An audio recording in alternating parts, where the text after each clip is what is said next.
السلام علیکم ورحمۃ اللہ وبرکاتہ۔ الحمد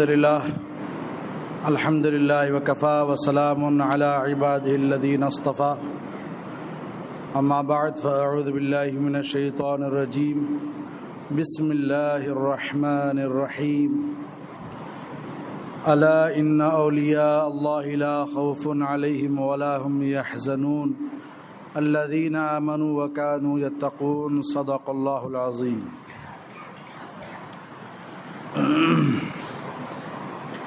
واہ کیا مرتبہ اے غوث ہے بالا تیرا، واہ کیا مرتبہ اے غوث ہے بالا تیرا، اونچے اونچوں کے سروں سے قدم اعلیٰ تیرا۔ سر بھلا کیا کوئی جانے کہ ہے کیسا تیرا، سر بھلا کیا کوئی جانے کہ ہے کیسا تیرا، اولیاء ملتے ہیں آنکھیں وہ ہے طلوہ تیرا، اور تو ہے وہ غوث کہ ہر غوث ہے شیدا تیرا، تو ہے وہ غیث کہ ہر غیث ہے پیاسا تیرا۔ تجھ سے در سے سگ اور سگ سے ہے مجھ کو نسبت، تجھ سے در سے سگ اور سگ سے ہے مجھ کو نسبت، میری گردن میں بھی ہے دور کا ڈورا تیرا، اور اس نشانی کے جو سگ ہیں نہیں مارے جاتے، اس نشانی کے جو سگ ہیں نہیں مارے جاتے، حشر تک میرے گلے میں رہے پٹا تیرا۔ فخر آقا میں رضا اور بھی ایک نظم رفیع چل، لکھا لائیں ثنا خوانوں میں چہرہ تیرا۔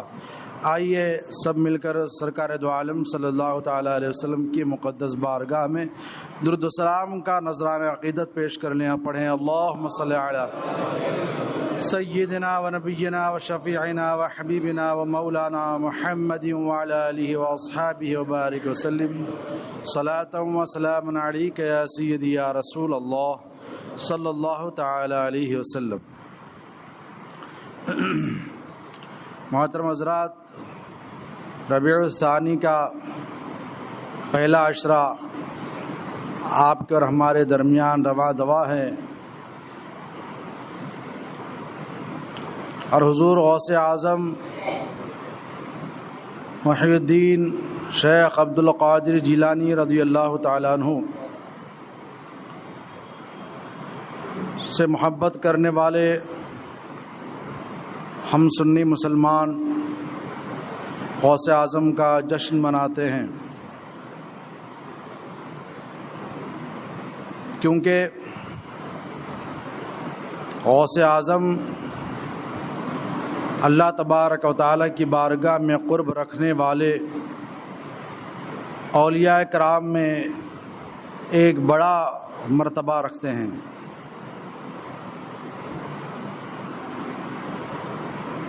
اور اولیاء کرام کا مرتبہ، اولیاء کرام کی شان اور ان کی پہچان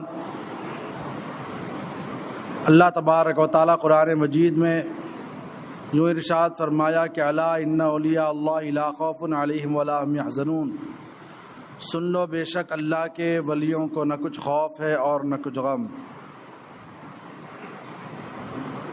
والذین آمنوا وکانوا یتقون، وہ ہیں جو ایمان لائے اور پرہیزگاری کرتے ہیں۔ اللہ تبارک و تعالیٰ نے اولیاء کرام کی شان یہ بیان فرمائی کہ انہیں کسی چیز کا خوف نہیں ہوتا، وہ کسی چیز سے ڈرتے نہیں، اور دوسری نشانی یہ کہ وہ کبھی غم زدہ نہیں ہوتے، غمگین نہیں ہوتے۔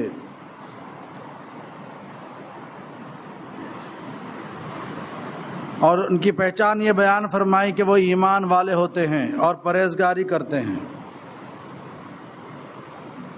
ایمان کو مقدم فرمایا کہ وہ ایمان والے ہوتے ہیں اور پرہیزگاری کرتے ہیں۔ پتہ چلا کہ ایمان مقدم ہے اور سب کے لیے ایمان مقدم ہے۔ اگر کسی ایسے شخص کو دیکھا جائے کہ جو دریا پر چلتا ہے، ہوا میں اڑتا ہے، تو یہ دیکھ کر اس کو اللہ کا ولی نہیں مانا جائے گا اگر ایمان سے وہ دور ہے، کیونکہ ایسے عجائبات تو جادو کے ذریعے بھی ہوتے ہیں، نظر بندی کے ذریعے بھی ہوتے ہیں۔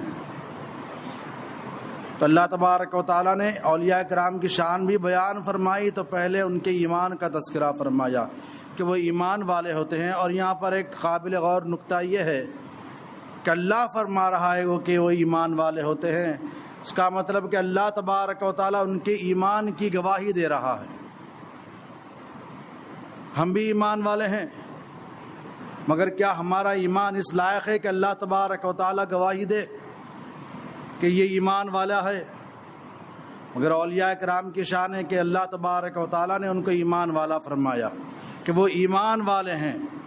اور یہاں سے یہ بھی معلوم ہوا کہ جب اللہ تبارک و تعالیٰ نے ان کے ایمان کی گواہی دی ہے تو ان کا ایمان کیسا ہوگا، کیسا اعلیٰ ایمان ہوگا، کیسا معیاری ایمان ہوگا، ایمان کی کس درجے پر، کس عظیم درجے پر وہ فائز ہوں گے کہ اللہ ان کے ایمان کی گواہی دیا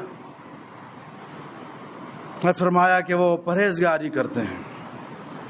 تو یہاں ایک قابل غور بات یہ بھی ہے کہ ان کی پہچان بیان فرمایا اللہ تبارک و تعالیٰ نے ان کی کرامات سے نہیں، ان کے عجائبات سے نہیں، بلکہ اسی کو ان کی پہچان بیان فرمایا، اسی وصف کو جو وصف اس کے نزدیک سب سے زیادہ پسندیدہ ہے، کہ فرماتا ہے ان اکرمکم عند اللہ اتقاکم، تم میں اللہ کے نزدیک سب سے زیادہ عزت والا وہ ہے جو تم میں سب سے زیادہ پرہیزگار ہے۔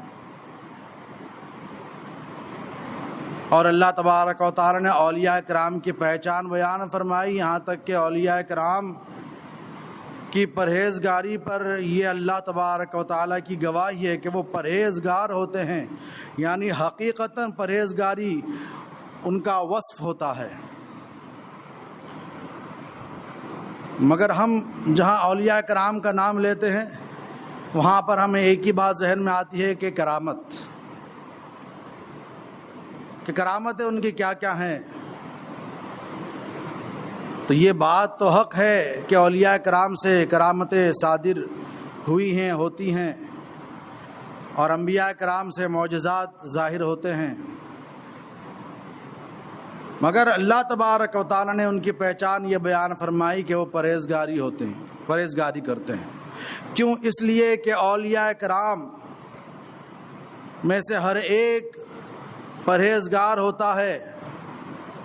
نماز کے وقت پہ ان کی نمازیں تو ہوتی ہیں، لیکن نماز کے علاوہ وہ نوافل کی بھی کثرت کرتے ہیں۔ وہ تمام ان چیزوں سے بھی بچتے ہیں جو گناہ کی طرف لے جانے والا ہے۔ وہ ان اسباب سے بھی بچتے ہیں جن اسباب کی بنیاد پر اللہ تبارک و تعالی کی بارگاہ سے دوری ہو جائے۔ اولیاء کرام کے آپ واقعات اٹھا کر دیکھیں، ان کی سیرت کو دیکھیں، اہل بیت کرام کی سیرت کو دیکھیں، صحابہ کرام کی سیرت کو دیکھیں، ان کے اندر جو وصف ملتا ہے وہ وصف پرہیزگاری کا وصف ہے۔ کہ صحابہ کرام کی پرہیزگاری کیسی تھی، اگر بیان کرنے والا بیان کرنا چاہے تو وہ ایک فہرست لکھ لے کہ کون سے صحابی کی کیسی عبادتیں تھیں، کیسی ریاضتیں تھیں۔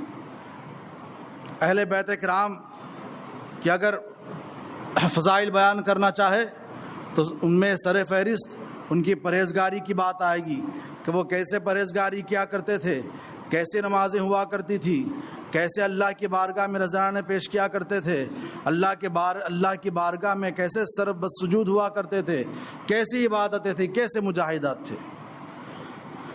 اسی طرح اولیاء کرام کی زندگیوں کو دیکھیں تو ان کی زندگیوں میں بھی، ان کی سیرت میں بھی سب سے پہلی بات جو ہمیں نظر آئیں گی وہ پرہیزگاری والی باتیں ہیں کہ وہ نمازیں ادا کرتے تھے تو ساتھ میں نوافل کی بھی کثرت بھی کیا کرتے تھے. وہ صدقہ خیرات اس طرح کیا کرتے تھے کہ وہ اپنے پاس کچھ رکھتے ہی نہیں تھے. وہ اپنے اوپر دوسروں کو ترجیح دیا کرتے تھے. خود فاقے کے ساتھ رہتے تھے مگر اپنے پاس اگر کچھ ہوتا تو دوسروں کو دے دیا کرتے تھے. اثار و قربانی کا جذبہ اولیاء کرام میں دیکھ لو. پرہیزگاری کا جذبہ اولیاء کرام میں دیکھ لو. اولیاء کرام ہر اس بات سے بچتے تھے جس بات سے بچنے کا شریعت مطہرہ نے حکم دیا ہے. تو یہی وجہ ہے کہ اللہ تبارک و تعالی نے اپنا قرب عطا فرمایا اور اپنا قرب عطا فرمانے کے ساتھ ساتھ انہیں انعامات سے بھی نوازا. انہیں تصرفات عطا فرمایا. پانی پر تصرف پر، اللہ کے مخلوقات پر تصرف ہے. حضور غوث اعظم رضی اللہ تعالیٰ عنہ جو اولیاء کرام کے سردار ہیں، جیسے کہ حضور اعلیٰ حضرت ارشاد فرماتے ہیں کہ تو ہے وہ غوث کہ ہر غوث ہے شیدا تیرا، تو ہے وہ غیث کہ ہر غیث ہے پیاسا تیرا. تو اولیاء کرام میں حضور غوث اعظم رضی اللہ تعالیٰ عنہ کا وہ مرتبہ ہے کہ جیسا آپ کا اونچا مرتبہ ہے اسی طرح سے آپ کی کرامت بھی سب سے زیادہ ظہور میں آئی ہیں. غوث اعظم رضی اللہ تعالیٰ عنہ کی کرامت اس وقت بھی ظاہر ہوئی جب آپ پیدا نہیں ہوئے تھے، اپنی والدہ کے شکم میں تھے. آپ کی والدہ کو جب چھینک آتی آپ کہتی الحمدللہ، تو غوث اعظم جو شکم میں تھے اپنی والدہ کے کہتے یرحمک اللہ. اور ولادت کے فوراً بعد بھی آپ کی کرامتیں ظاہر ہوئی. جب آپ قرآن پاک پڑھنے کی شروعات کی تو استاذ نے آپ کو اعوذ باللہ پڑھایا، بسم اللہ پڑھایا. تو آپ نے قرآن پاک کو شروع کیا سورہ فاتحہ سے، پڑھتے رہے یہاں تک کہ 18 پارے تک کے آپ نے تلاوت کی اور رک گئے. استاد نے کہا اور پڑھو، فرمایا نہیں بس یہیں تک کے آتا ہے مجھے، کیونکہ میری والدہ اس وقت جب میں ماں کے شکم میں تھا تو وہ 18 پارے پڑھا کرتی تھیں تو میں نے یاد کر لیا. تو یہ کیا ہے؟ یہ کرامت ہے کہ جو بات عقل میں نہیں آئی، مگر بات وہی ہے کہ جو بات عقل میں نہ آئی، ایسی باتیں اگر اولیاءوں سے ظاہر ہو تو اسی کو کرامت کہتے ہیں. پھر حضور غوث اعظم رضی اللہ تعالیٰ عنہ کا وہ وقت بھی گزرا کہ آپ نے جنگل میں رہ کر اللہ تبارک و تعالیٰ کی عبادتیں ریاضتیں کی. 40 سال تک کے آپ نے عشاء کے وضو سے فجر کی نماز ادا فرمائی. کیا مطلب؟ عشاء کے وضو سے عشاء کی فرض نماز ادا کرنے کے بعد آپ اور اوراد و وظائف میں مشغول ہوئے، نوافل میں مشغول ہوئے، یہاں تک کہ فجر کا وقت آ گیا اور پھر آپ نے اسی عشاء کی وضو سے فجر کی نماز ادا فرمائی. یہ ہے آپ کی عبادت اور ریاضات. پھر جب آپ لوگوں میں آئے تو پھر آپ کی یہ شان تھی کہ جب آپ واعظ و نصیحت فرماتے تو آپ کی ایک ایک مجلس واعظ میں سینکڑوں کا مجمع ہوتا اور آپ جو بھی بیان فرماتے، جس طرح پہلی صف میں بیٹھے ہوں کو آگے والوں کو جیسے آواز سنائی دیتی، ایسے ہی اس شخص کو بھی آواز سنائی دیتی جو سب سے آخر میں بیٹھا ہوا تھا.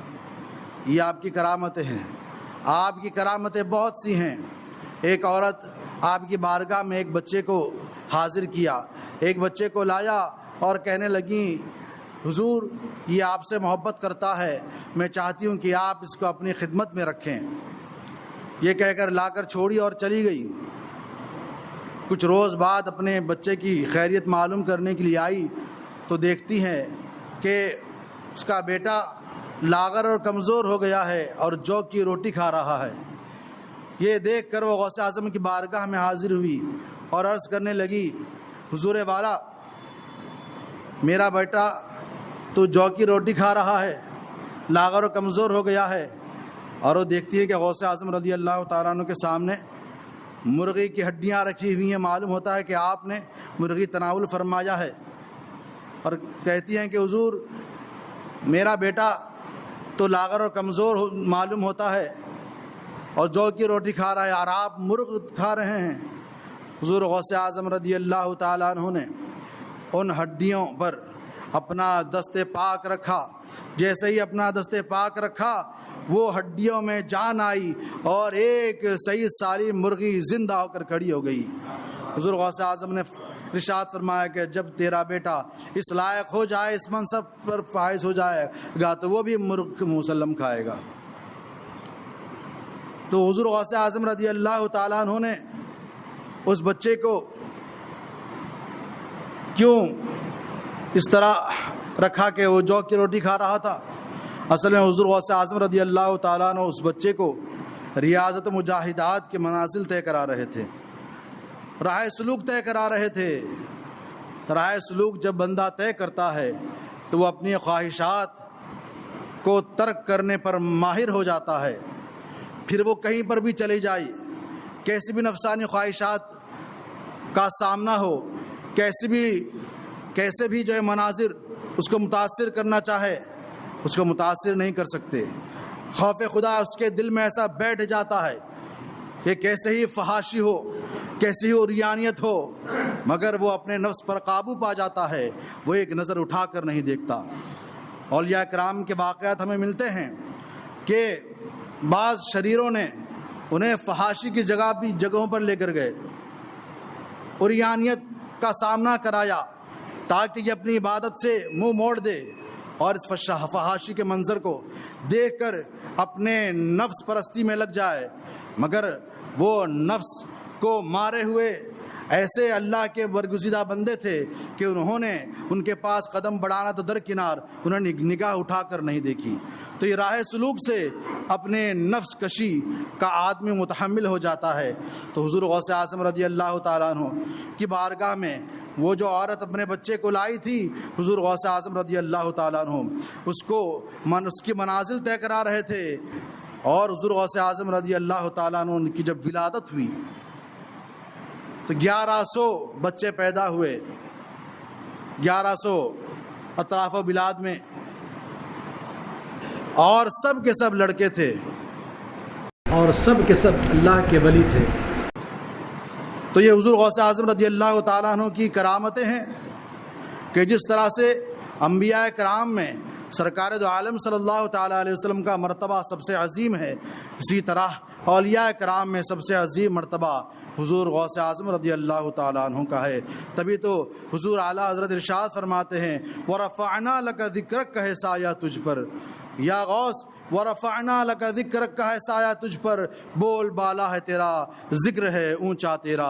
اللہ تبارک و تعالیٰ کی بارگاہ میں دعا ہے کہ اللہ تبارک و تعالیٰ حضور غوث اعظم رضی اللہ تعالیٰ عنہ کی عبادت اور ریاضات کے وسیلے میں ہم سب کو شریعت کا پابند بنائے، اسلام اور سنت پر ہمیں زندہ رکھے، اسی پر ہمارا خاتمہ فرمائے۔